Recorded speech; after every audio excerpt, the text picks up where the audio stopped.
Bonjour à toutes et tous, merci d'être là, merci à l'équipe des Canaux de m'accueillir dans cette académie pour tous, la première en 2020, la première du cycle en 2020. Donc, je suis Didier Chabot, donc directeur de la chaire Entrepreneuriat, Territoire, Innovation à l'IAE de Paris et professeur à l'IAE de Paris et plutôt professeur en entrepreneuriat en tant que tel.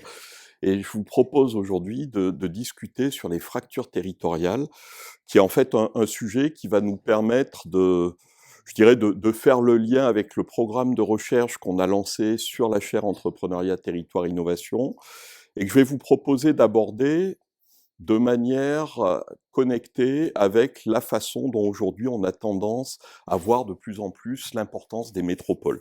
Donc ce que je vais vous proposer, c'est de discuter de ces fractures territoriales en relation avec la vision qu'on tend à nous proposer du développement territorial français. Et puis on essaiera d'aller au-delà des constats pour discuter des pistes et des façons peut-être de résoudre ou de répondre à ces fractures territoriales. Alors, vous avez peut-être été frappé par le titre, les fractures territoriales. La fracture territoriale, on en parle beaucoup, on en a beaucoup parlé déjà depuis quelques années. La question, j'ai envie de dire, historiquement, peut se relier finalement à tout un ensemble de travaux qui avaient eu lieu, par exemple, sur l'idée de la diagonale du vide, du fait que dans le territoire français, on voyait en fait des zones qui se dépeuplaient et d'autres qui étaient en fort développement. Et c'est à ce moment-là qu'on a commencé à parler de fracture, en disant finalement il y aurait une France qui gagne. Je ne sais pas si on pourrait dire les premiers de cordée, ce serait peut-être pas pertinent, et puis une France plus en difficulté. Donc, ce que je vais vous proposer, c'est peut-être de repartir du contexte, cette idée du territoire au cœur. Ce qui nous a frappé quand on a créé la chaire, c'est le sentiment que de plus en plus d'hommes politiques, de chercheurs, alors en géographie bien sûr, mais aussi en économie, en sociologie, en management et ailleurs, se retrouvaient sur cette question de la centralité du territoire pour développer nos économies et nos sociétés. Alors, je ne vais pas rentrer dans des débats, peut-être qu'après on aura des questions là-dessus, mais quand j'évoque cette idée de développer nos économies, nos sociétés, on va rester sur une vision un peu large en se disant, quelque part, comment on crée de la valeur économique, sociale, environnementale. Donc une vision un peu intégratrice en disant, la question aujourd'hui, c'est comment on crée de la valeur dans ces différentes dimensions, pour différentes parties prenantes, que ce soit la dimension économique, créer des richesses, la dimension sociale, créer du bien-être, créer finalement de l'activité qui va être inclusive, arriver à obtenir des résultats dessus, ou la dimension environnementale, créer de la valeur qui permet d'améliorer la situation de notre société, de notre bien-être et avoir un impact écologique positif. Et donc on avait ce sentiment-là, et quand on regarde l'action du législateur, l'action des gouvernements, je dirais depuis une dizaine d'années, on a eu d'assez nombreuses évolutions. Alors, on les connaît, la dernière, c'est la réforme territoriale, où effectivement la fameuse loi NOTRe de 2015 a refondu les 22 régions françaises de manière à, nous dit-on, gagner en efficacité au niveau des régions. Mais avant ça, on a eu en 2010 une loi qui est intéressante parce que une loi de réforme des collectivités territoriales. En gros, on a eu toute la poussée vers les intercommunalités, et en 2010, le législateur prévoit la possibilité de créer des métropoles. Créer des métropoles, c'est-à-dire finalement une intercommunalité qui va avoir un pouvoir renforcé. Donc ça va être un ensemble de villes, on va avoir un niveau intercommunal, et la métropole va avoir des pouvoirs renforcés en termes de développement économique, en termes de logement, etc. Et du coup, 2010, on crée la possibilité des métropoles. 2014, on insiste en disant on va moderniser l'action publique territoriale et affirmer le pouvoir des métropoles. Et tout ceci converge pour dire finalement on essaye de concevoir, de sortir de notre, je ne sais pas si on peut dire sortir de notre millefeuille territorial. Plus exactement, l'idée c'était de dire on a 36 000 communes, 36 000 communes éparpillées, il faut pousser des intercommunalités et pousser à la création de métropoles qui vont être des acteurs majeurs pour développer l'économie française. Tout ceci, bien sûr, se fait dans un constat qui est un constat d'une urbanisation croissante, la poussée des villes globalement, de la population dans les villes, d'une métropolisation croissante, donc effectivement avant même qu'on parle de métropole et qu'on les définisse administrativement, l'idée de la métropole, le fait d'avoir finalement une zone géographique qui allait être proche et dans laquelle il allait y avoir des flux de population très importants, des connexions très importantes, c'était quelque chose qui était déjà parlé. La question, où en sommes-nous? Quels sont les enjeux, les difficultés? Est-ce qu'on n'accentue pas un certain nombre d'effets pervers? Et quelles sont les pistes d'action par rapport à ça? Avant de rentrer dans le sujet, je vous propose de peut-être faire un petit cadrage initial pour qu'on balise un petit peu les choses. Il faut jamais perdre de vue que, donc on est la France, on est une grande puissance économique.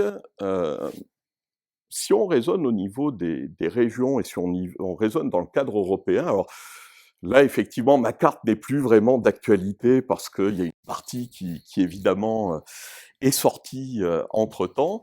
Mais ce qui est peut-être intéressant à noter, c'est qu'au niveau européen, quand on raisonne sur les régions et qu'on essaye de voir quel est le niveau de création de richesse dans les pays de l'Union européenne et qu'on essaye de voir le niveau de création de richesse en moyenne sur les différentes régions, on se rend compte de plusieurs choses. On se rend compte d'abord, d'une part, que quand on regarde les régions qui ont un niveau de création de richesse supérieur à la moyenne européenne, en France, on a 2 seules régions qui sont dans ce cas de figure. Donc ça, c'est quelque chose qu'on perçoit pas obligatoirement. C'est vrai qu'on a toujours tendance à évoquer et à opposer l'Île-de-France avec les autres régions françaises, mais quand on raisonne sur un niveau européen, on se rend compte que globalement, bien, on a effectivement seulement 2 régions qui sont au-dessus de la moyenne européenne, les autres étant en dessous des créations de richesse de la moyenne européenne. Vous me direz, est-ce gênant en tant que tel? Ce n'est peut-être pas gênant. On voit que globalement, on va se situer, si on raisonne au niveau national, on va être au-dessus de la moyenne, donc on s'en tire pas mal. Mais ça veut dire que d'ores et déjà, vous voyez quand même une disparité entre les régions. Et à un moment donné, quand on voit ce genre de carte, on peut aussi s'interroger ou se demander dans quelle mesure ce genre de constat sur les disparités ne risque pas de pousser à des clivages sur certains territoires.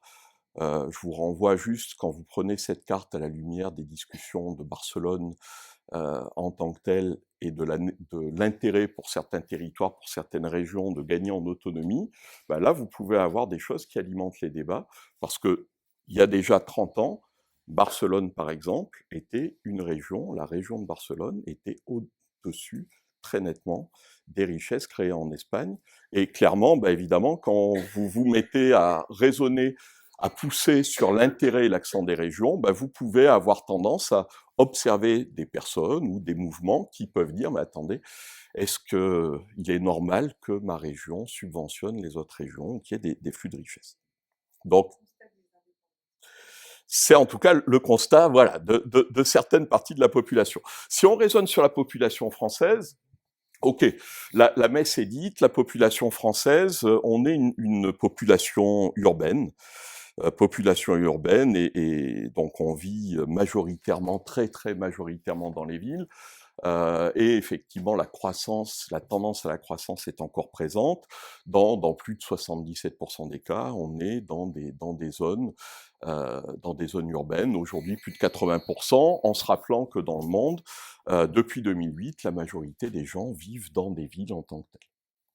Première métropole, ça va être en 2011, suite à cette fameuse loi de 2010, Nice. Et aujourd'hui, les métropoles représentent près de 30% de la population française. On a globalement 22 métropoles sur 2% du territoire.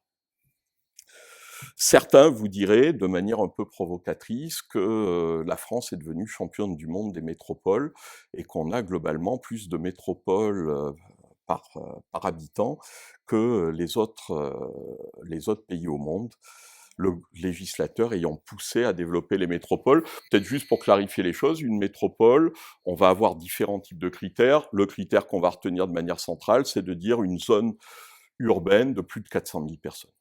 D'accord?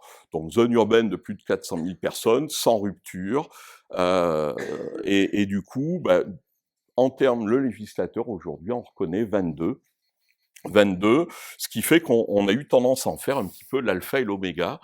L'alpha et l'oméga à un moment donné, en disant, voilà, vous avez vos 22 métropoles françaises dans nos différentes régions, Et donc effectivement, on se dit globalement, chaque région compte une métropole, voire plusieurs. Et là, sur cette carte, vous voyez qu'après, alors ça va pas être l'objectif, mais effectivement, il peut y avoir des statuts qui vont être différents en tant que tels. Mais ce qui va être intéressant, c'est de dire, globalement, on imagine un maillage national en se disant, on a des métropoles qui devraient avoir un rôle d'entraînement sur leur territoire, et c'est elles qui sont, a priori, supposées être les grandes gagnantes de l'évolution des 10 dernières années. Donc on a un petit peu cet élément de discours qui a été présent, qu'il est peut-être un peu moins aujourd'hui, on va voir pourquoi, mais qui est effectivement un discours qui a marqué un peu les esprits en disant finalement les métropoles vont organiser au niveau territorial, vont créer des dynamiques d'entraînement, et c'est elles qui vont être stratégiques, parce que je vous ai dit c'est 30% de la population, mais c'est 70% des étudiants du supérieur. Donc c'est là que vous allez avoir la plupart des centres de décision, que vous allez avoir la plus grande partie des étudiants de l'enseignement supérieur, donc production de matières grises. C'est là que vous allez avoir une concentration d'emplois plus qualifiés. Donc on se dit, globalement, la métropole, c'est un bon système, et c'est un système qui va effectivement irriguer ces territoires, les territoires environnants, et donc on se dit des points forts, des points de développement, des pôles de développement qui pourraient être effectivement très efficaces. Est-ce que c'est obligatoirement vrai? Et est-ce que ce constat est si simple? Est-ce qu'au contraire, quand je vous disais fracture, est-ce qu'il n'y a pas des risques? C'est-à-dire que là, on peut se dire effectivement, si les métropoles jouent un rôle d'entraînement, pour le coup, il n'y a pas de risque de fracture, on est dans des logiques de développement harmonieux et tout se passera pour le mieux. Si on regarde d'un peu plus près, alors on va se rendre compte que toutes les métropoles ne vont pas se valoir. Alors là, je vous propose de repartir d'une étude du Commissariat général à l'égalité des territoires, alors qui vient d'être fusionné, maintenant vous savez qu'on a l'Agence nationale de cohésion des territoires, mais qui vous propose pas mal de données. Donc on peut avoir accès à un certain nombre de données, un certain nombre de cartographies, un certain nombre d'études, et ils avaient de manière très intéressante financé une étude sur les dynamiques d'emploi dans 12 métropoles, donc hors Île-de-France. En fait, il y a eu aussi une étude sur l'Île-de-France, mais qui n'a pas été publiée en tant que telle. Heu et sur ces 12 métropoles-là, en fait, ce qui va être intéressant, c'est qu'ils ont essayé de savoir au niveau méthodologique, ce qu'on a essayé de voir, c'est la dynamique de l'emploi et voir comment l'emploi évolue dans les différentes zones géographiques de la métropole et de la périphérie, de manière à voir quel est l'effet de la métropole. Et là, effectivement, ce qu'on peut observer, alors avec ces différents cercles, c'est que globalement, on observe bien des métropoles dans lesquelles on observe une dynamique dans laquelle le centre va entraîner la périphérie. Et donc, on a cette espèce d'effet un peu de hub, où la métropole se développe en centrale, développe des activités, et finalement, par diffusion, va aider à se développer tous les territoires alentours. Et donc, on va avoir cette idée d'une dynamique qui est finalement une dynamique de l'emploi favorable et positive dans les différentes zones à partir du centre, et vraiment un effet de diffusion sur le territoire avoisinant, sur le territoire environnant. Et donc là, on se dit, effectivement, c'est très intéressant et positif. Et donc, vous voyez que là, par exemple, Aix-Marseille, Nantes, ça va marcher, Lyon va marcher également, Rennes fonctionne assez bien. Par contre, on observe ensuite des dynamiques qui sont beaucoup moins convaincantes ou qui peuvent être source de questionnement. C'est-à-dire qu'on va observer des phénomènes dans lesquels parfois certaines métropoles ont tendance à avoir des dynamiques contrastées. C'est-à-dire que le centre a du mal à se développer et c'est au contraire la périphérie qui va être entraînée.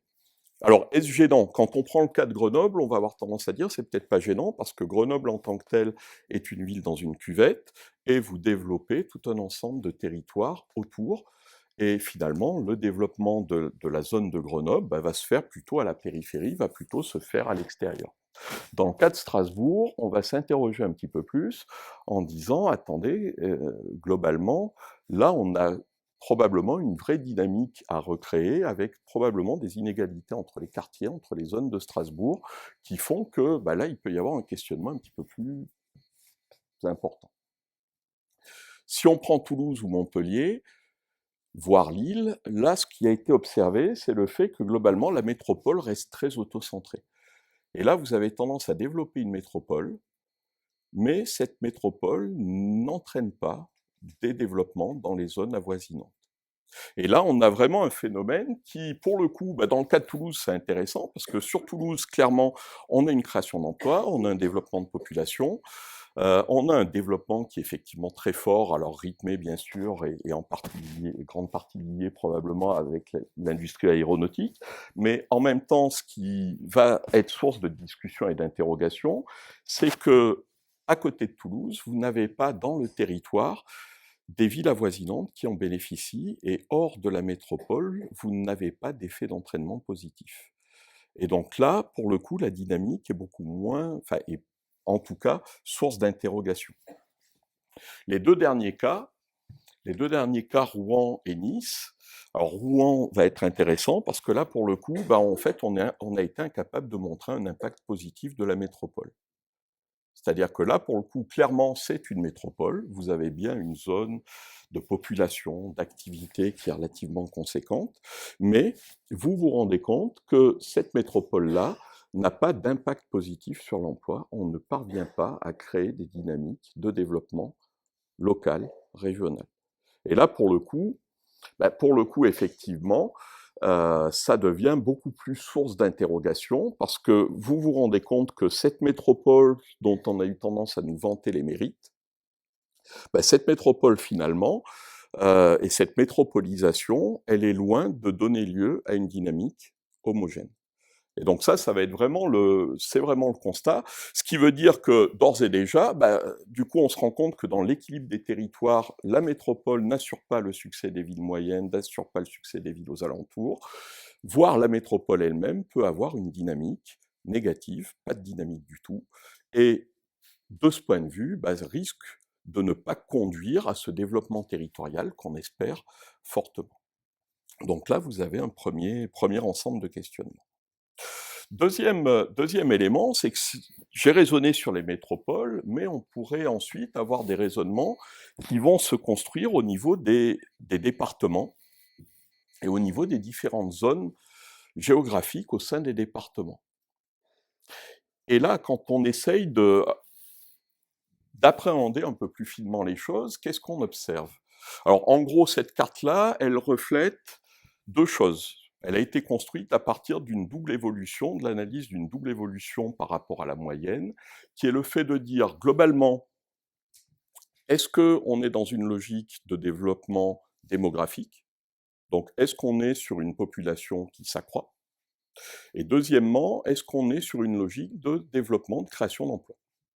Donc vous voyez une logique, j'ai envie de dire, très synthétique, bien évidemment. Vous voyez que l'entrée, elle est toujours très économique. Pour le coup, on rentre pas encore dans les questions ni sociales, ni innovation. On regarde deux résultats. Est-ce que la population se développe?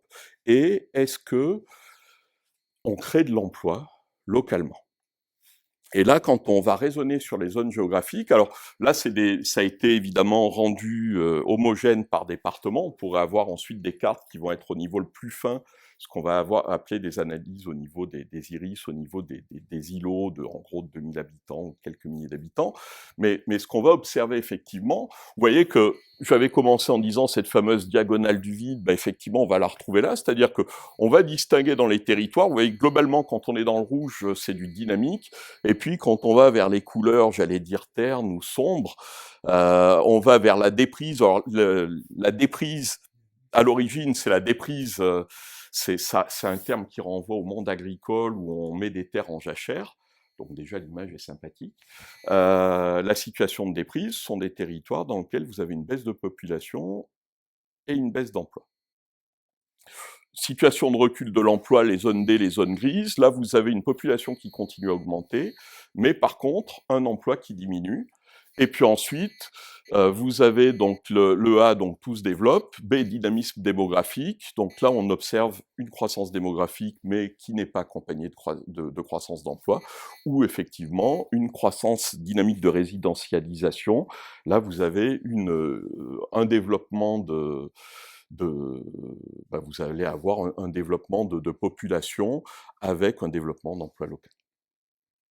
Ce qui va être intéressant, c'est que là, pour le coup, on se rend compte qu'on a effectivement toujours cette idée de diagonale du vide, en disant effectivement, on observe que quand on va vers le Grand Est, le Massif central en tant que tel, on est vers des zones qui vont être qualifiées de zones en difficulté, qui vont connaître à la fois recul de l'emploi, voire recul de l'emploi et recul de population. Donc là, le constat, évidemment, est assez radical.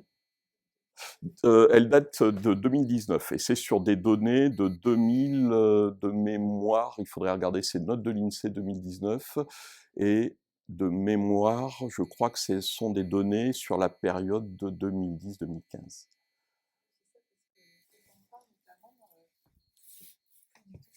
Ouais, alors effectivement, ce à quoi il faut faire attention, c'est qu'effectivement, on est sur des données où, en général, on a toujours un écart entre, effectivement, typiquement, quel est l'effet des 2-3 dernières années et comment les choses ont pu évoluer, ce sera intéressant à voir.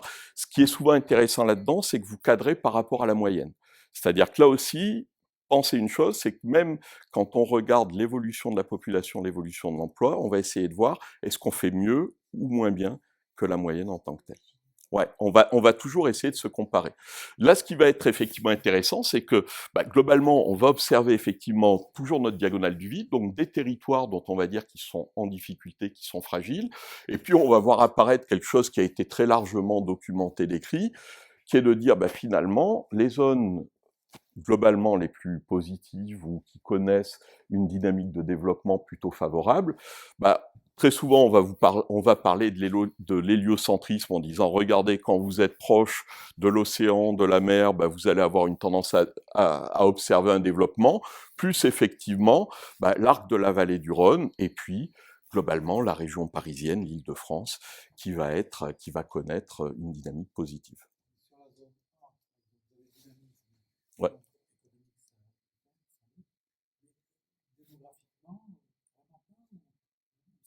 Si, dans la zone A, on est au-dessus, effectivement. On a vraiment on a à la fois un dynamisme économique et de la population. Donc ça veut dire qu'on est sur des régions dans lesquelles on va avoir à la fois croissance de la population et croissance du nombre d'emplois créés.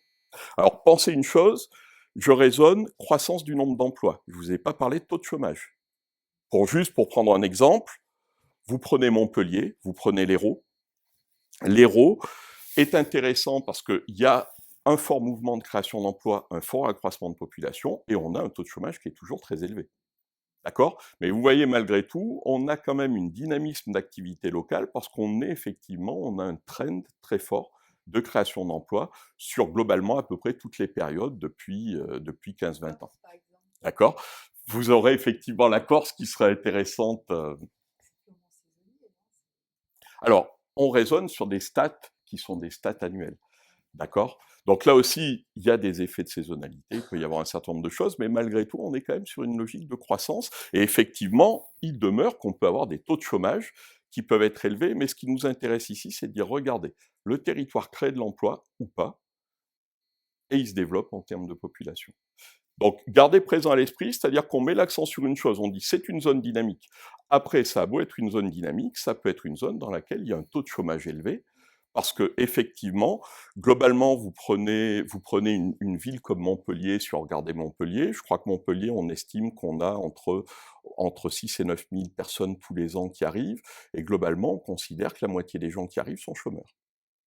C'est-à-dire, globalement, vous vous installez à Montpellier quand vous êtes en couple, alors c'est caricatural bien sûr, mais un des deux a un travail, l'autre arrive en n'ayant pas d'emploi à un moment donné. Il va y avoir une vraie capacité d'intégration locale avec une dynamique de création d'emplois, mais il demeure que le taux de chômage reste très au-dessus de la moyenne nationale parce que vous avez un flux de personnes qui arrivent et que on ne va pas pouvoir créer l'emploi immédiatement. D'accord? Donc vous voyez, on est sur une vision qui est évidemment une vision particulière. Oui.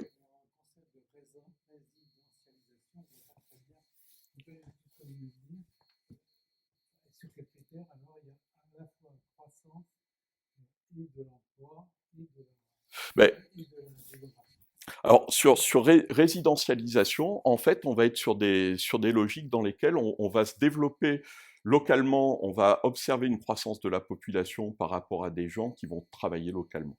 D'accord? Ça va être cette logique-là en tant que telle. D'accord?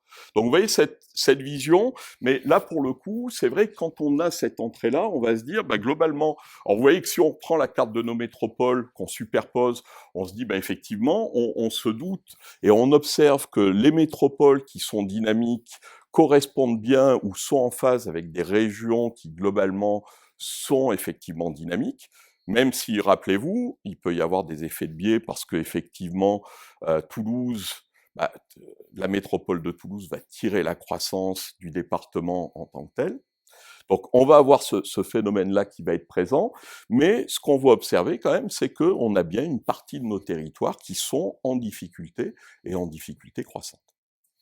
Ce que je vous propose, ça va être de faire un zoom un petit peu plus précis, c'est-à-dire que on a commencé par se dire les métropoles, ok, ça marche, mais pas toujours. Ensuite, on se dit, bah, globalement, dans les départements, bah, on se rend compte que là, on a des dynamiques qui vont être relativement contrastées d'un département à l'autre. Et si on essaye d'aller de manière encore plus fine sur 2007-2016. Alors, de manière plus fine, donc là, c'est vraiment en rentrant sur les données des zones les plus fines possibles, où là, vous allez rentrer, donc, infradépartementales, où vous allez essayer de suivre vraiment ce qui se passe dans chacune des zones d'activité, dans chacune des zones d'activité en tant que telles. Et là, on va observer d'autres phénomènes. C'est-à-dire, globalement, vous allez me dire, c'est à peu près toujours le même type de carte. Toujours le même type de carte. Donc là, l'idée, c'est effectivement, on va avoir globalement en vert les dynamiques plutôt positives. On a créé, alors là, on est sur de la création d'emplois, donc on crée de l'emploi de manière forte. Et plus on va vers le rouge en tant que tel, là, on est vers des dynamiques. Alors, j'hésite à dire des dynamiques. En l'occurrence, on est plutôt vers des logiques de destruction d'emplois, d'accord, de stagnation, voire de destruction d'emplois, d'accord. Plus je vais effectivement vers le brun, et plus je vais avoir une baisse d'emploi en tant que tel. Donc là, on va retrouver une partie des choses qu'on a vues jusqu'à présent, qui est de dire, bah, effectivement, globalement, ça marche. On voit bien que quand on regarde sur la façade atlantique ou sur la Méditerranée, sur la vallée du Rhône ou l'Île-de-France, bah, on a des mouvements qui sont des mouvements positifs de création d'emplois. Par contre, ce sur quoi je voudrais attirer votre attention, c'est le fait de dire, est-ce qu'on coïncide toujours avec nos idées de métropole? C'est-à-dire, est-ce qu'effectivement, on va être toujours en phase avec nos logiques de métropole? Alors, on avait dit, effectivement, il y a des métropoles qui foncièrement s'en tirent plutôt mal, donc Rouen, par exemple, et Nice, le Grand Est qui a des difficultés, donc on va effectivement les retrouver. Par contre, quand on analyse là, on se rend compte que les choses sont quand même plus contrastées que la vision qu'on observait au niveau des départements. Et là, typiquement, ce qui va être relativement intéressant à observer, ça va être de se dire que, bah, on va voir apparaître tout un ensemble de zones en tant que telles. Par exemple ici, vous observez, bah, on va avoir quelle zone là typiquement. Donc là, on observe, bah, on a typiquement Nantes, qui est une zone en développement, mais quand on sort de Nantes, on va se rendre compte que on a tout un ensemble de villes, de petites villes en l'occurrence, qui paraissent s'en tirer plutôt bien. Typiquement, c'est ce qui va renvoyer à la Vendée, d'accord? Typiquement, une ville comme les Herbiers ou autre. Donc, des villes qui sont effectivement beaucoup plus petites, mais qui, quant à elles, ont de vraies dynamiques de création d'emplois locales, alors même que, effectivement, elles ne sont pas directement liées à des métropoles. Et ça, c'est ce qui va être effectivement intéressant, c'est d'observer que finalement, on va pouvoir observer un certain nombre de villes, un certain nombre de petites villes qui vont connaître, ou de villes moyennes, qui vont connaître un développement, alors même qu'elles ne sont pas directement dans l'aire d'influence directe d'une métropole, ou qu'elles vont effectivement être atypiques par rapport à leur région en tant que telle. Et là, pour le coup, ouais.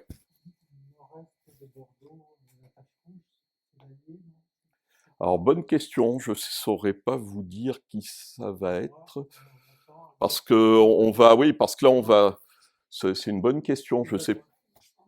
Ouais, on doit avoir, effectivement, on doit avoir Angoulême, on doit avoir Libourne qui doit être dans le coin. Là, effectivement, je ne saurais pas vous dire qui ça va être. Là, on va redescendre, on va trouver, La Rochelle et cetera, et à l'est, on va avoir plus à l'est, on doit avoir Poitiers. Je saurais pas vous dire, là, il faudrait regarder, avec les noms. C'est là qu'on voit que ma connaissance en géographie est limitée.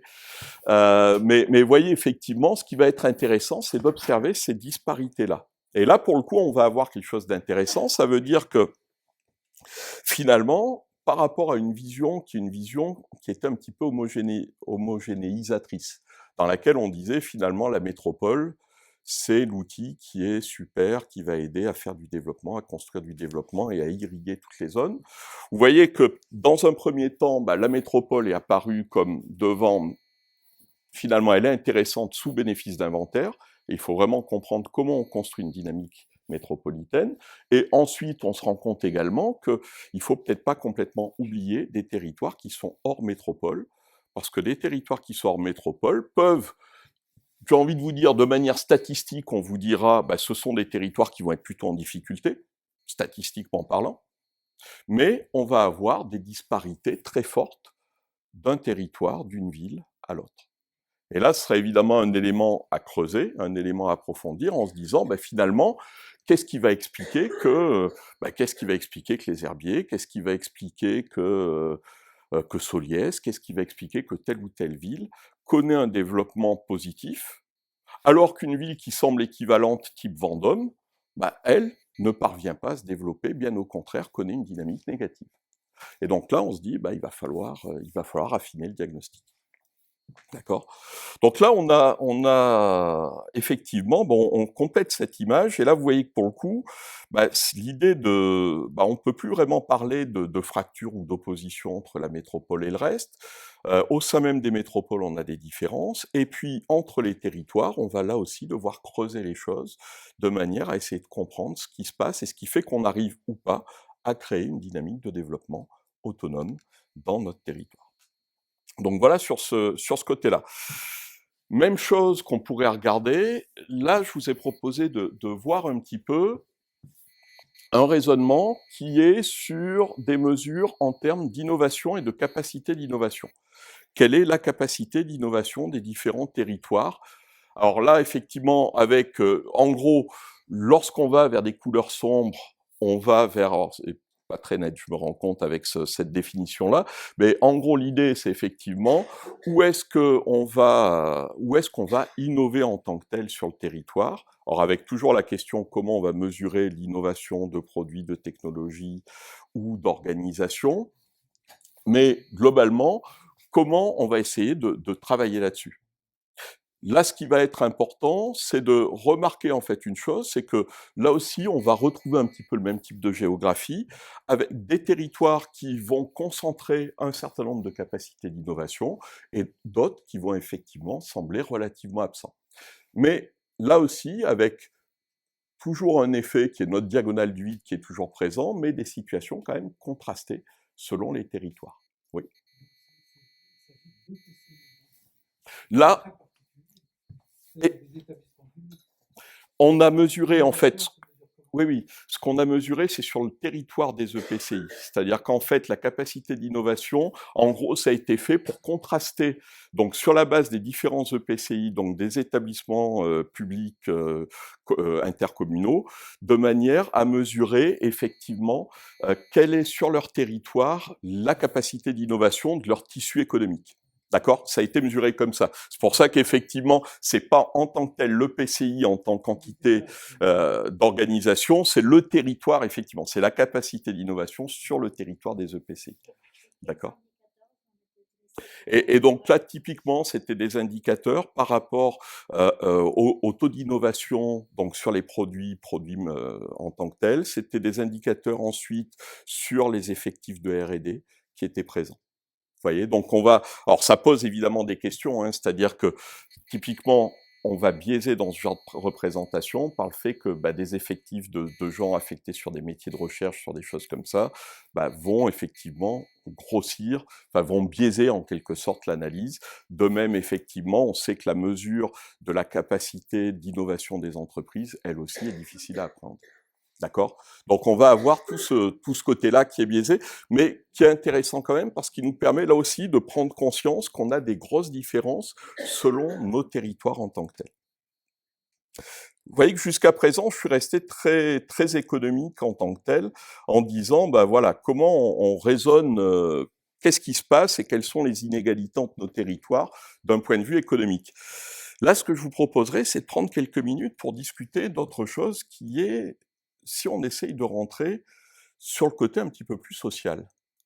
Qu'est-ce qui se passe? Alors là aussi, évidemment, question qui est comment vous allez prendre en compte, comment vous allez essayer de décrire des territoires sur un point de vue social en tant que tel. Ce qu'on peut retenir, ou ce que je vous propose de retenir, qu'on peut évidemment discuter, c'est de retenir la géographie des quartiers dits quartiers des politiques de la ville. D'accord? Donc des quartiers qui sont prioritaires pour la politique de la ville. Donc ces quartiers de la donc ces QPV, ces quartiers prioritaires de la politique de la ville, vous savez que c'est ce qui a remplacé nos anciennes zones urbaines sensibles, et cetera. On a essayé de redéfinir, si ma mémoire est bonne, vers 2014, tous les indicateurs en disant: «Ben, on va établir une liste de quartiers qui sont des quartiers prioritaires politiques de la ville», entre guillemets, quartiers sensibles, avec une triple analyse. L'élément majoritaire, enfin l'élément majeur pour raisonner sur les quartiers de la politique prioritaire de la ville, c'était de dire quel est le taux de pauvreté. D'accord? C'est le critère majeur. On est sur une logique d'analyse multicritère, mais le fondement, quand même, l'élément majeur, c'était de dire quel est le taux de pauvreté dans ce quartier. Alors, vous vous rappelez, pauvreté définie comme étant l'idée que vous vivez avec moins des 2 tiers du revenu médian. D'accord? Donc, moins des 2 tiers du revenu médian, en gros, vous vivez avec moins de 1 000 € par mois. D'accord? Donc vous vivez avec moins de 1 000 € par mois, vous êtes à moins des 2 tiers du revenu médian, et ce qui a été fait, ça a été à partir de cette donnée-là, en disant quartier par quartier, on essaye de voir quels sont les taux de pauvreté dans les différentes zones d'habitation, donc avec un niveau de finesse très fin. On s'est dit, à partir de là, il y a eu deux aspects. Il y avait l'idée de dire, à côté de ce taux de pauvreté, on va regarder toutes les dimensions, taux de chômage, etc. Et en même temps, il y a eu l'idée de dire, on dialogue avec les instances locales en disant, est-ce qu'effectivement vous avez le sentiment que le label quartier prioritaire, est-ce que ça vous paraît répondre à une réalité locale ou pas? D'accord? Et là, effectivement, ce qu'on observe, c'est que, vous voyez qu'on a une vision, enfin, je ne sais pas si vous vous attendiez à ça en tant que tel, mais vous voyez, quand on raisonne création d'activités, création d'emplois, on fait ressortir un certain nombre d'éléments forts, un certain nombre de régions, de territoires qui sont forts. Typiquement, l'Île-de-France apparaît toujours en tête de tous les critères en termes de création de richesse, de croissance de population, sur plein de critères, vous avez tendance à dire on s'en tire bien. Vous vous rendez compte également que quand vous allez prendre ce critère, quelle est la proportion des quartiers prioritaires politiques de la ville, vous allez effectivement observer qu'il y a une très forte concentration dans un certain nombre de métropoles. Et là, pour le coup, on se rend compte que nos métropoles, on était arrivé sur l'idée que finalement les métropoles, elles peuvent créer de l'activité, mais pas obligatoirement. Elles peuvent être dynamiques, pas toujours. Et puis finalement, elles peuvent aussi connaître une assez forte concentration de pauvreté. Pour vous donner un ordre d'idée, je crois les quartiers dits QPV, je crois il y a à peu près, ça représente à peu près 1500 quartiers en France. D'accord? Ça représente à peu près 1500 quartiers, et le truc enfin, l'élément qui est frappant, c'est que quand vous regardez ces 1500 quartiers, le taux de pauvreté en France, c'est combien à peu près? Bonne question. On estime, on est à peu près à 14-15%. On a à peu près 14 à 15% de la population française qui est en dessous du seuil de pauvreté. Dans les quartiers de la politique prioritaire de la ville, on est à plus de 40%. On est à 42% de taux de pauvreté. Donc ça veut dire que vous avez ces 1500 quartiers, c'est à peu près 42% de taux de pauvreté dans ces quartiers-là. Donc là, vous avez un écart, bien évidemment, qui est énorme quand on raisonne par rapport à la moyenne française de 14 à 15%. Là, il y a effectivement une concentration de pauvreté, taux de chômage. Bon, après, on pourrait même rajouter d'autres indicateurs.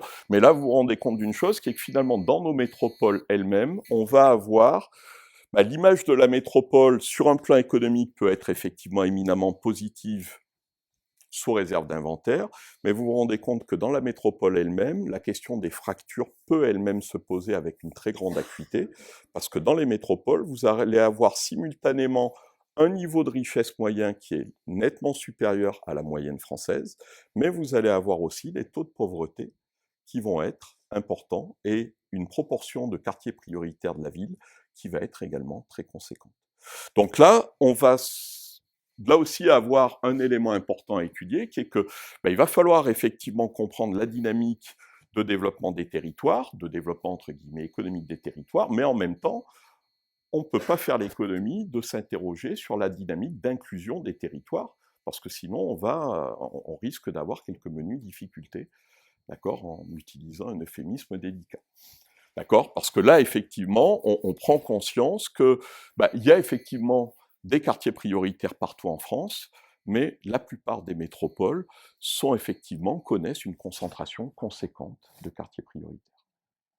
D'accord? Donc, alors ça, effectivement, c'est des choses qui, notamment en région parisienne, qu'on perçoit souvent relativement bien, mais vous voyez que pour le coup, le discours devient un petit peu plus ambigu, c'est-à-dire qu'il faut penser la question économique, mais on ne peut pas la penser indépendamment d'une question d'inclusion, d'une question sociale, d'une question sociétale. D'accord? Je vous ai pas mis de carte, mais ce serait intéressant aussi. J'aurais pu rajouter une carte, par exemple, sur les espaces verts, sur les choses comme ça, où là aussi, on se serait rendu compte que les métropoles, dans un grand nombre de cas, sont plutôt à la traîne, avec des problématiques d'artificialisation des sols, avec des dégradations d'environnement, avec des niveaux de pollution plutôt plus élevés que le reste. Donc, vous voyez que pour le coup, la métropole, effectivement, elle est intéressante, mais les fractures vont être entre les territoires, entre les régions, entre nos villes grandes, moyennes, mais aussi au sein même des métropoles, on va avoir des disparités relativement fortes, disparités économiques, disparités sociales, et il va falloir essayer de les adresser. Si je pousse un petit peu plus loin l'analyse, en essayant de voir, alors je vais peut-être vous la montrer, oui, ou je peux la montrer comme ça, ou ça aurait été plus malin peut-être, ouais, vous la montrer comme ça. Si on pousse l'analyse de ce qu'on appelle en fait des zones de faiblesse, des scores de fragilité, alors peut-être juste parce que là on a l'image et on a la légende. Alors là aussi, c'est fait pour faire réfléchir plus qu'autre chose. L'idée a été de dire, finalement, on pourrait essayer de mesurer le succès d'un territoire ou sa difficulté en se disant, finalement, jusqu'à présent, on avait dit dynamique de création d'activités, donc la dynamique économique. On avait dit la dynamique démographique, est-ce que j'ai ou pas une augmentation de population? Et puis on pourrait très bien se dire une dynamique, la question de la fragilité sociale en se disant, la fragilité sociale, ça renvoie à quoi? Ça va renvoyer au taux de pauvreté, ça va renvoyer au taux de chômage, des personnes, des populations. Et donc, on va essayer à partir de là de regarder ce qui se passe. Est-ce que les choses sont vraiment liées en tant que telles? Et là, vous voyez que l'idée qui a été suivie, ça a été de dire, tiens, on ne raisonne pas sur nos métropoles, mais on va essayer de voir sur les différentes villes moyennes notamment, qui peuvent être, qui vont être présentes sur le territoire.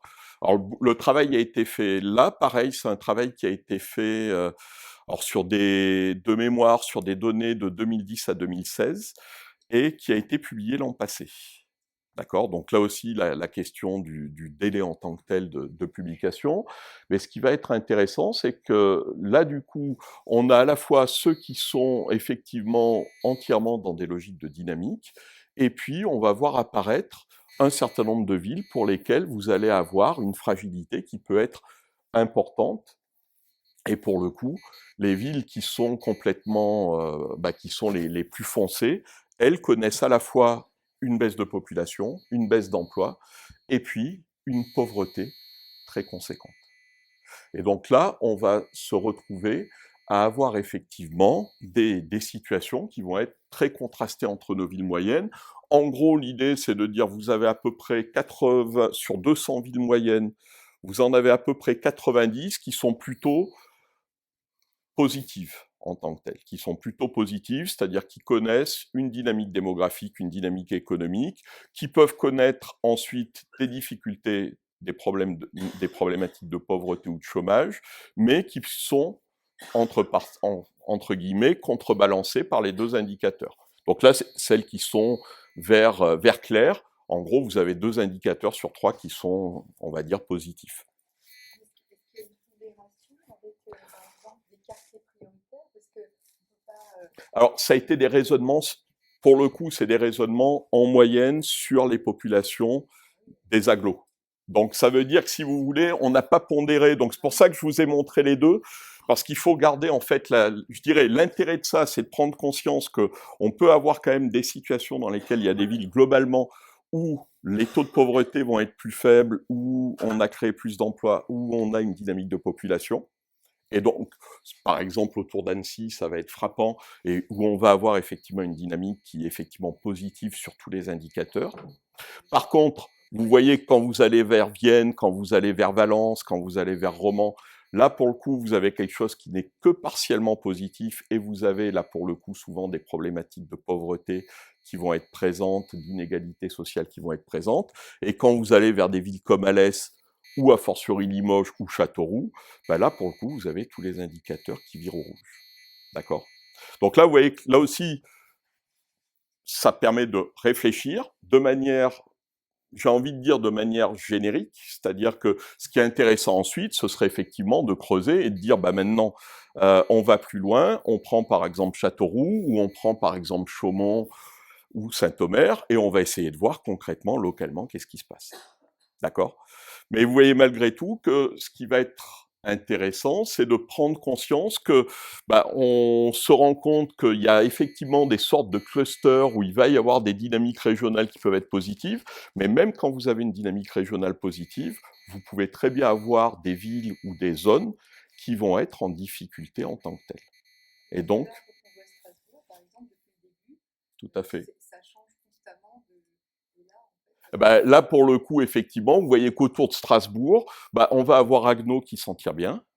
Et puis, à côté de ça, on va avoir tout un ensemble de villes à proximité, Sarreguemines, etc., qui sont effectivement, c'est les anciens bassins miniers. Et là, vous voyez qu'effectivement, on comprend, on pourrait avoir envie de dire, finalement, cette idée de dire, globalement, on voit tous les anciens bassins d'industrialisation, les anciens bassins miniers, les anciens bassins de grande industrie, qui en fait ont eu d'énormes difficultés à se réinventer, qui ont eu d'énormes difficultés à réévoluer en tant que tels, et qui, en plus, ont pu subir des évolutions plus ou moins positives du fait de leur environnement. Par exemple, avec Paris, quel est l'effet de Paris sur toutes ces villes qui sont en périphérie de la région parisienne?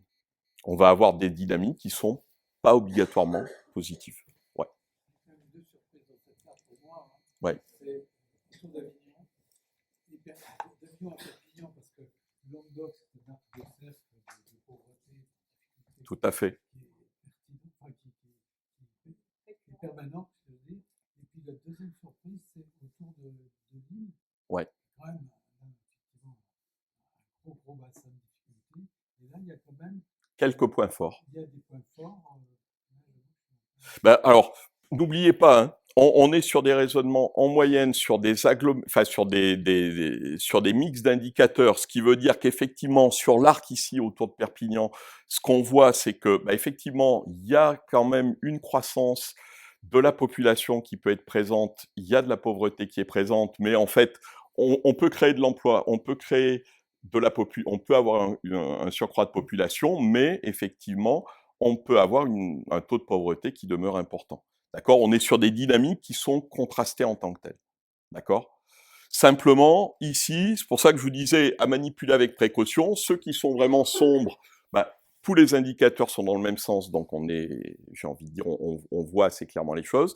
Par contre, effectivement, dès lors qu'on est dans l'entre-deux, bah, on est lié là à des effets de composition, et il faut prendre en compte le fait qu'effectivement, tous les indicateurs ne vont pas dans le même sens. Et sur la région de Lille, bah, effectivement, il y a quand même quelques endroits qui s'en sortent, il y a quelques zones qui vont s'en sortir de manière positive et qui arrivent à résorber la pauvreté et qui arrivent à créer de l'emploi et qui arrivent à croître en population. Donc ça, c'est relativement intéressant à voir. Mais ensuite, effectivement, ce qu'il nous faut, c'est rentrer dans chacun des cas.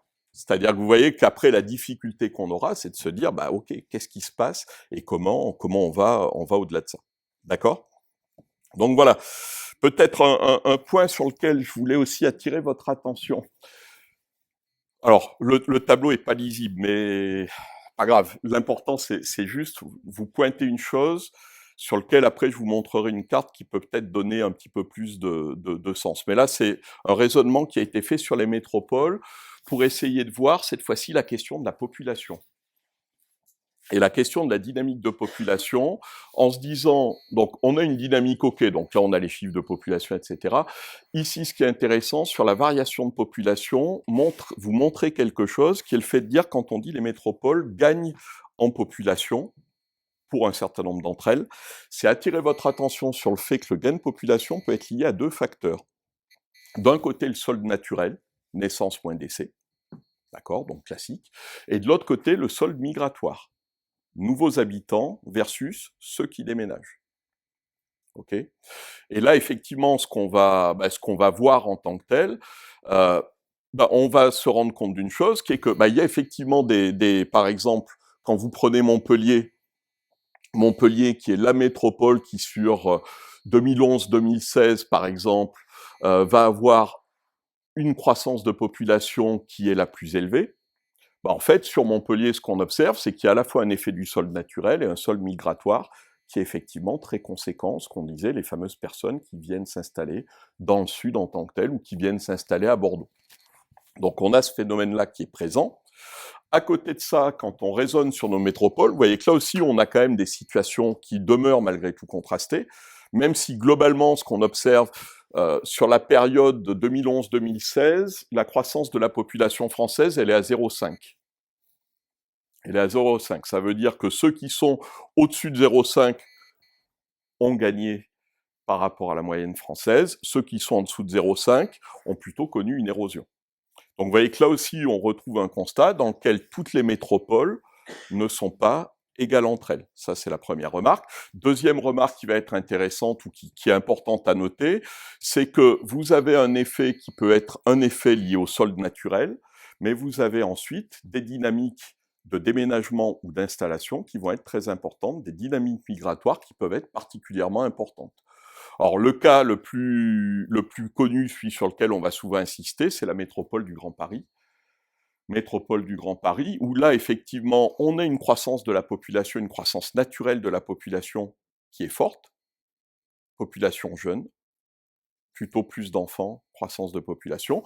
Par contre, on observe un solde migratoire, les gens partent de la métropole du Grand Paris, vont s'installer ailleurs.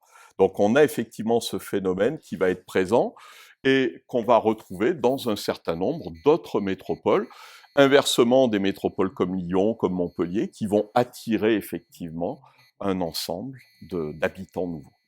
Ok ? Donc ça, c'est un raisonnement, oui. Effectivement, ce qu'on va observer, c'est que l'un des éléments, alors on va se dire, qu'est-ce qui fait que, qui va partir ? Parce qu'ensuite, effectivement, la question est là. Qui va partir ? L'un des éléments importants sur la métropole du Grand Paris, ça va être effectivement les retraités qui vont partir, qui vont aller s'installer dans d'autres régions, et ça peut être un certain nombre de personnes qui vont effectivement sortir de la métropole pour des problèmes d'accès au logement ou pour des problèmes de changement de vie. D'accord ?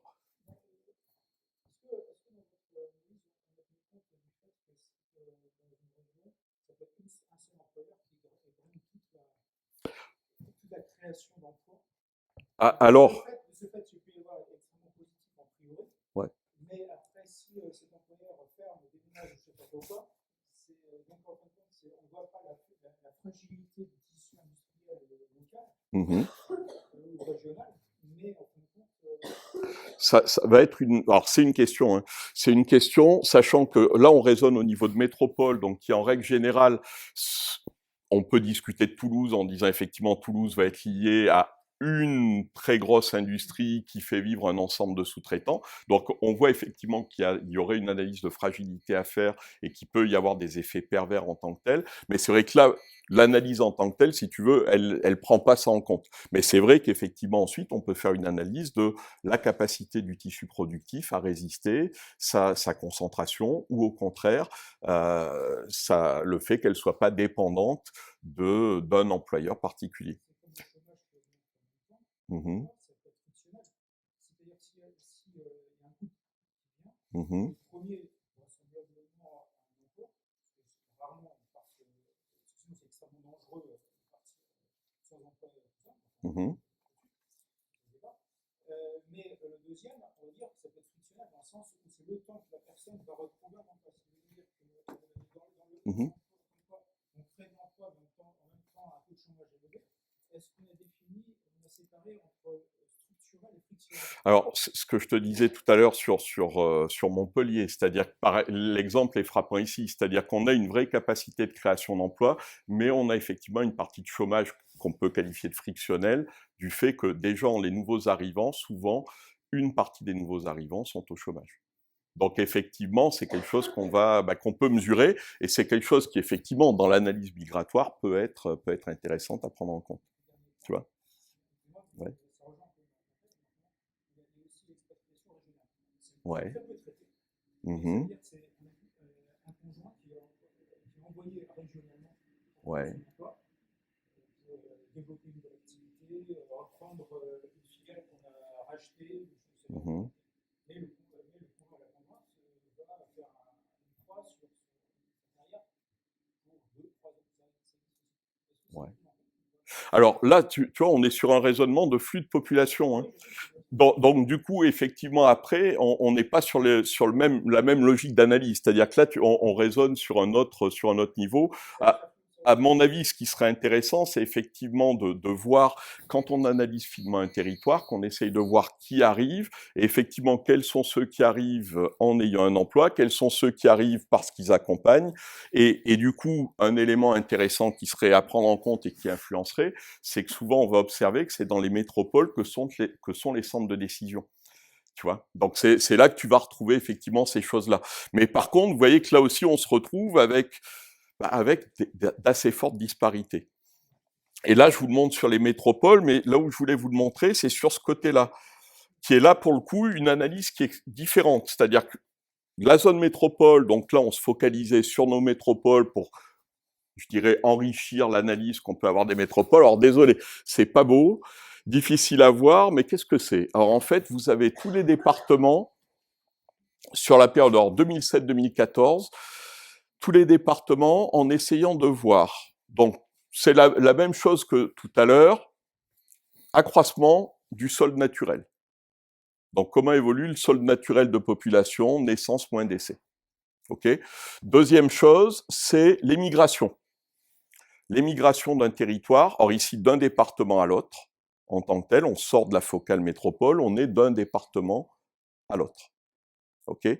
Donc là, on sort de la métropole, on raisonne sur des départements qui sont des circonscriptions administratives et qui vont nous permettre de voir quoi? Qui vont nous permettre de voir finalement, quand vous êtes globalement sur les mêmes, quand vous êtes sur la ligne de crête, sur la ligne de partage, les deux se compensent. D'accord? C'est-à-dire que vous êtes sur une population, quand vous êtes au-dessus de la zone médiane, effectivement, vous avez, au-dessus de la zone médiane, vous avez un accroissement de population qui peut être lié à l'accroissement naturel et ou aux migrations, d'accord? Et quand vous êtes en dessous de cette zone de partage, vous avez les quelques départements qui baissent en termes de population. Donc, départements qui baissent en termes de population, là aussi, ça peut être dû évidemment à des effets de migration et ou de sol naturel de population. Donc là, on va avoir l'effet, typiquement, de départements qui sont vieillissants, dans lesquels il y a moins de naissances, plus de décès, donc un solde naturel qui peut être négatif, typiquement la Nièvre, Et puis, vous avez un phénomène qui peut en plus renforcer la baisse, qui est un léger phénomène de migration. Donc, vous partez de votre territoire. Là, ce qu'on va observer, alors évidemment, les ronds sont proportionnels à la taille des flux en tant que tels. Ce que je voulais juste vous montrer ici ou vous faire réagir, c'est que vous voyez que là aussi, ce qu'on va observer, c'est typiquement quand on va regarder, alors on peut regarder les différents départements qui sont présents. On peut observer effectivement, vous voyez l'Hérault, où on va retrouver l'Hérault avec à la fois un sol migratoire, un sol naturel positif, et donc on va bien avoir effectivement un département qui est en forte croissance démographique.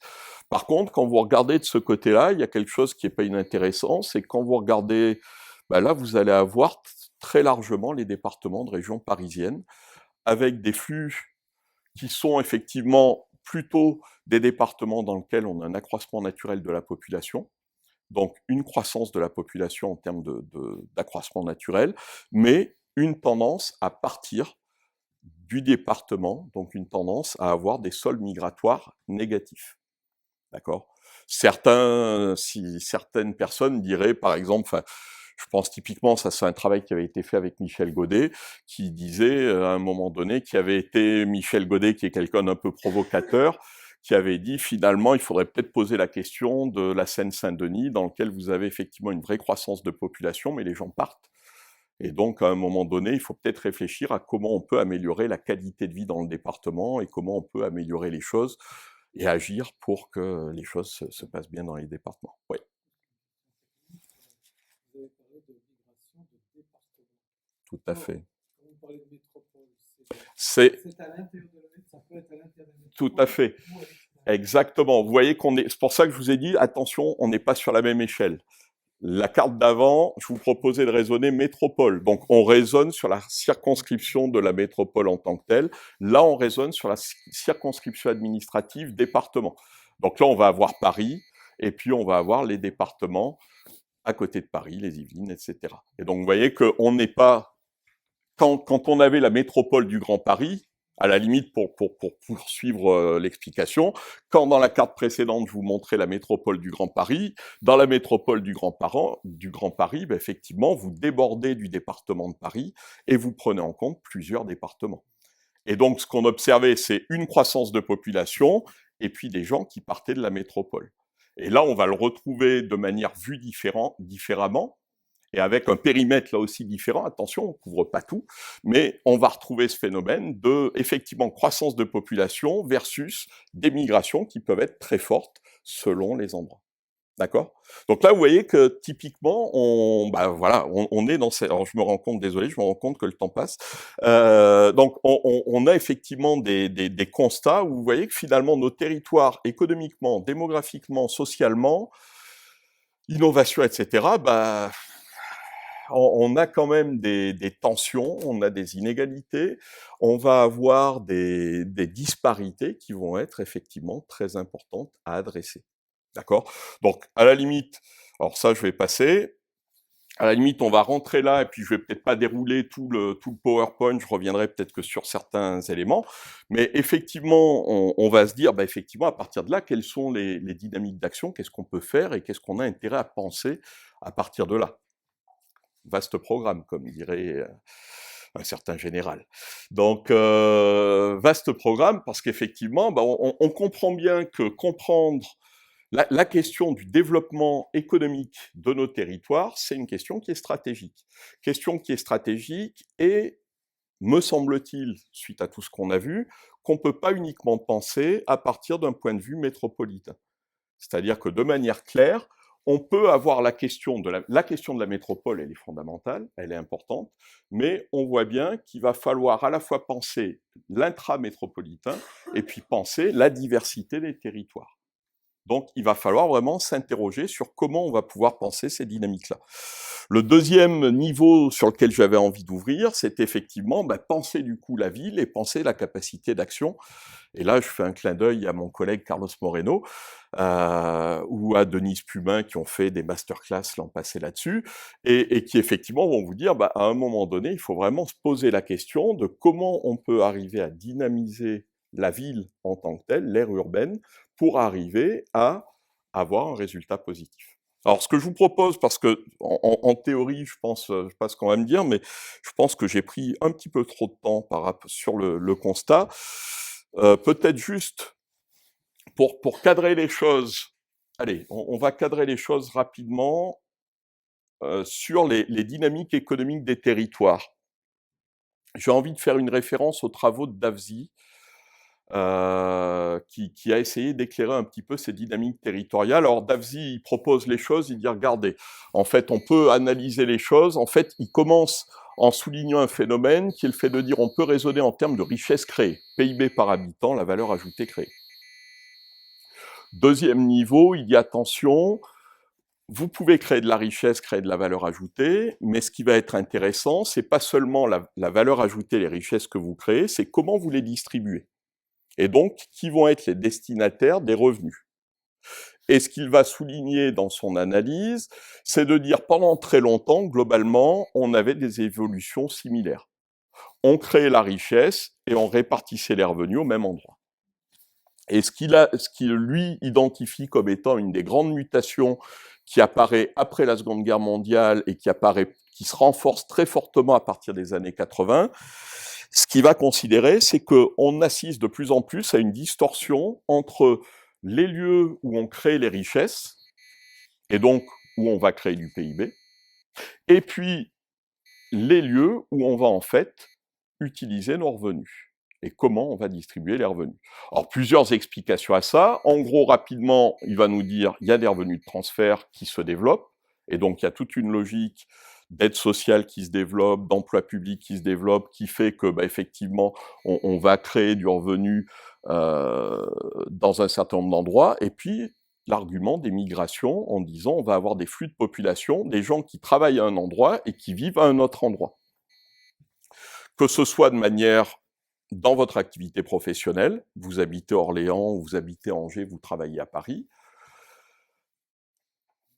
ou vous avez un deuxième niveau qui est de dire, vous êtes retraité, vous partez de la région parisienne et vous allez vous installer dans le sud-ouest ou dans le sud-est en disant que la vie y sera peut-être plus agréable. Donc, à partir de là, ce qu'il va souligner ou ce qu'il va proposer, c'est de dire que on va observer. Alors, il propose de différencier 3 niveaux. Il va proposer de dire, finalement, il faudrait vraiment analyser la façon dont on crée la richesse, quelle est la valeur ajoutée qu'on crée, en disant ce qu'il appelle un levier productif. Vous pouvez créer de la richesse et l'exporter, c'est-à-dire la vendre, dans d'autres territoires. Vous avez votre entreprise, vous fabriquez des masques, je ne sais pas quoi, vous êtes localisé à Orléans et vous vendez les masques partout, voilà, partout dans le monde en l'occurrence. Vous avez un levier résidentiel, les gens qui travaillent, qui vivent sur place et qui vont effectivement, vous avez un levier présentiel, c'est les gens qui vont effectivement consommer sur place, qui vont travailler sur place avec les entreprises qui travaillent sur place, entreprises de proximité, et vous avez un levier résidentiel, c'est les gens qui en fait consomment sur place en travaillant ailleurs. Ça peut être les retraités, par exemple, et ce qu'il évoque, ensuite, il dit que vous avez toute la partie de l'appareil public, des fonctionnaires et autres, qui constitue une sorte d'amortisseur avec un service public de proximité qui assure finalement des revenus qui vont s'investir dans les différents territoires, dès lors que les services publics restent présents localement, bien évidemment.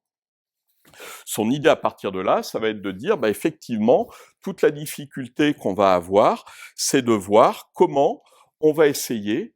Alors, par exemple, là, il avait travaillé sur la métropole d'Annecy, essayer de voir effectivement comment on va travailler sur un territoire donné en essayant de voir finalement qu'est-ce qu'on crée et qu'on exporte, qu'est-ce qu'on a comme revenu qu'on a capté parce que les gens travaillent ailleurs et ils habitent chez vous, et puis le levier présentiel, vous consommez sur place, des gens qui produisent sur place. Le travail qu'il avait fait là, il l'avait fait sur la Savoie, autour d'Annecy, d'où l'importance évidemment de la partie résidentielle, qui est effectivement toutes les personnes qui travaillaient en Suisse et qui vivent en Savoie et qui vont consommer très largement en Savoie. Le point, quel est-il? Alors, on va pas rentrer dans le détail obligatoirement, mais le point ensuite, c'est de dire que ce qu'on peut imaginer, c'est que, en fait, là, vous avez une méthode pour essayer de cartographier votre territoire, en disant, ben, finalement, quel est le type d'activité présent sur mon territoire, quel est le type de levier présent sur mon territoire, et à partir de là, ben, vous allez essayer de bâtir une stratégie pour tirer parti au mieux de vos caractéristiques locales et pour essayer de développer localement votre territoire compte tenu de vos caractéristiques. D'accord ? Donc, vous voyez, ça va être une méthode. Alors, du coup, je vais pas vous le. On pourra peut-être revenir dessus si vous voulez, mais typiquement, ce qu'il va faire, il va vous proposer. Il l'a fait aussi sur Saint-Étienne, sur Rhône-Alpes, etc. Mais ce qu'il va vous proposer, c'est de dire, j'applique la méthode sur un certain nombre de territoires et on voit comment on va bâtir tout ça.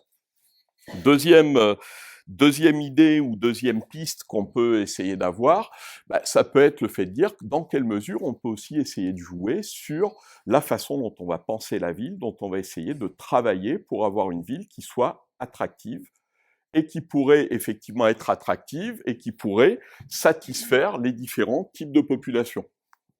Alors là, je vous propose un clin d'œil par rapport à une approche qui a été développée par Carlos Moreno, qui est le fait de dire, ce qu'on pourrait essayer d'imaginer, c'est de dire que, globalement, toute ville a comme objectif de satisfaire les individus, et ce qu'il faudrait arriver à faire, c'est arriver à satisfaire les individus, donc en termes de bien-être, en termes de sociabilité, en termes d'environnement, d'écologie, et que la ville en tant que telle doit vous proposer localement la capacité à satisfaire tous vos besoins.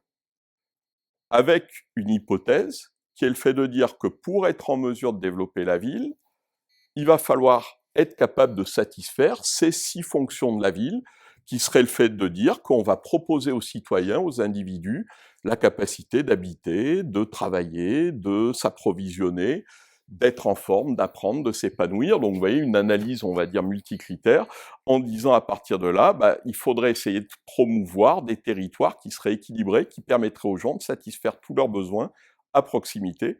Et si on arrive à faire ça, globalement, on devrait avoir des effets positifs. Une création de valeur pour les individus, pour les citoyens, une ville qui satisfait les individus et qui devrait permettre également d'assurer un développement local intéressant pour chacun.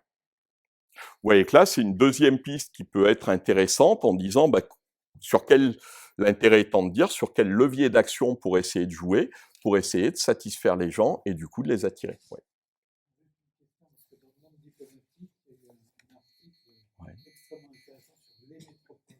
La thèse, c'est pas la thèse, le constat, c'est international. Mais le constat général, c'était que les métropoles avaient tendance à s'enrichir et à mieux redistribuer, alors que ce qui n'était pas dans les métropoles s'appauvrissait. S'appauvrir, et je dirais, ça, même au niveau politique, aux États-Unis par exemple, c'est peut-être peu de référence, mais où des villes, des métropoles, Californie par exemple, avec des actions environnementales très positives, alors qu'au niveau national, par exemple, on peut avoir des positions environnementales totalement hostiles, surtout dans les territoires. Par exemple en Californie ou dans certains endroits où effectivement l'enjeu serait de dire effectivement la métropole, vous avez vu que les métropoles sont sont très différenciées et elles peuvent avoir un impact, mais elles doivent gérer un certain nombre de disparités internes. Et effectivement, l'un des enjeux au niveau de la métropole, c'est d'arriver à penser le développement métropolitain de manière à mettre en place des moyens de répartir les richesses, de construire une inclusion sociale pour arriver à faire bouger ceux de nos territoires, par exemple, qui sont dans une logique de quartier prioritaire de la ville. L'enjeu, il est là. C'est effectivement l'enjeu qui apparaît. Est-ce qu'on est capable de le faire aujourd'hui ? La réponse, à mon avis, est probablement pas encore. Le constat mondial, c'était ça. C'était effectivement, on constatait que les métropoles avaient tendance à améliorer les scores de tout, oui, mais etc., alors que les restes des territoires s'appauvrissent. Même politiquement, ça dépendait des pays, mais où il y avait des luttes politiques massives. Ouais. Mais je pense que là, ce que vous pointez, c'est plusieurs choses. C'est-à-dire que clairement, le constat, vous avez vu sur les villes moyennes ce qu'on a vu, c'est qu'effectivement, le constat est très disparate. Et donc, effectivement, globalement, le message qu'on peut faire ressortir, c'est de dire les métropoles s'enrichissent, se développent et ont des leviers d'action. Hors des métropoles, point de salut. Donc, on peut avoir ce message-là, qui est un message fort, qui, en moyenne, fonctionne bien. En moyenne. De mon point de vue, la grosse difficulté, c'est que c'est un raisonnement en moyenne. C'est-à-dire qu'à la limite, ce que vous me reprochez, vous savez, quand vous disiez sur certaines cartes, attention, on est sur des moyennes. Non, mais c'était le fait de pointer la limite de la carte, et c'était important. Et à mon avis, la grosse difficulté, elle est là. C'est qu'en moyenne, le constat tient. Sauf que ensuite, on a deux problèmes. Premier problème, c'est que c'est un raisonnement en moyenne, et il y a vraiment des disparités au sein des métropoles. Et donc, à mon avis, il y a un vrai programme de recherche en se disant, il y a un vrai travail à faire en disant, attendez, qu'est-ce qui fait que des métropoles marchent et pas d'autres, et comment justement on va pouvoir construire des métropoles qui ont un effet positif, un effet inclusif, et qui relèvent ces enjeux de la création de valeur économique, sociale et environnementale. Vous voyez, pour moi, c'est un vrai enjeu. En moyenne, ça tient, sauf que vous voyez que le raisonnement en moyenne, dès qu'on creuse les chiffres, il tient plus. C'est-à-dire qu'il tient en moyenne, mais dans le cas d'espèces, vous allez vous rendre compte qu'il y a des métropoles où ça marche bien et d'autres où ça marche pas du tout. Et même dans celles où ça marche bien pour l'instant, vous avez des disparités importantes. Donc vous voyez, c'est vraiment ça. Et sur le hors des métropoles, point de salut, même chose. J'ai envie de vous dire, en moyenne, tout à fait d'accord. On est OK, on observe bien le fait que globalement ces territoires baissent en population, que globalement il y a moins de richesses, que globalement il y a effectivement ce phénomène d'appauvrissement dehors des métropoles. Mais là aussi, quand vous creusez, vous vous rendez compte qu'il y a des territoires qui globalement s'en tirent pas du tout et qui finalement paraissent conforter cette idée que en dehors, quand vous êtes dans une ville moyenne, vous êtes condamné. Mais d'un autre côté, on observe des territoires. Sur les villes moyennes, vous voyez, en gros, le constat, c'était de dire il y en a à peu près 40%. Vous en avez qui s'en tirent. Et vous en avez qui, au contraire, arrivent à recréer une identité locale, arrivent à recréer une dynamique locale et arrivent à contrebalancer cette logique d'appauvrissement. Alors, est-ce que dans 20 ans, la dynamique aura perduré, c'est une vraie question, hein, on n'a pas obligatoirement la réponse, mais par contre, ce qu'on observe là, c'est que quand on regarde sur les 20 ou 30 dernières années, on observe qu'il y a dans la durée, un certain nombre de villes, un certain nombre de territoires ou de villes moyennes qui s'en tirent durablement bien. Et là, pour le coup, on se dit, mais alors, qu'est-ce qui explique que ces territoires s'en tirent bien ? Et dans les explications qu'on va observer, dans les éléments qu'on va observer, on va se rendre compte que souvent, ce qui va jouer de manière forte, alors c'est ce que je voulais mettre ici en tant que tel, c'est que ce qui va jouer de manière forte, c'est de penser que, en fait, vous allez avoir des dynamiques top-down qui peuvent être créées du centre vers le bas, mais ce qui va être beaucoup plus important, c'est comment vous créez des dynamiques locales avec des personnes, avec des réseaux d'acteurs, avec des communautés d'acteurs qui arrivent effectivement à développer un projet collectif et à développer des projets de développement local qui vont être des projets d'activité économique, d'activité sociale, etc. Et souvent en travaillant sur l'historique du territoire, sur les aspérités locales sur lesquelles on peut travailler. Et c'est pas simple, hein. C'est-à-dire comment vous allez travailler sur, vous allez travailler sur un événement, sur des événements culturels, vous allez travailler sur quelques entreprises que vous allez ancrer localement, comment vous allez créer cette dynamique-là. Mais vous voyez, du coup, le message, j'ai envie de dire, il est pas linéaire. C'est-à-dire que j'ai envie de vous dire, dire les métropoles fonctionnent, les territoires hors métropole s'appauvrissent, c'est un message qui en moyenne tourne bien, mais qui, lorsqu'on rentre dans le détail, qui est éminemment discutable. Mais effectivement, derrière, se pose la question de dire, du coup, si ce message est discutable, comment on crée ces dynamiques locales ?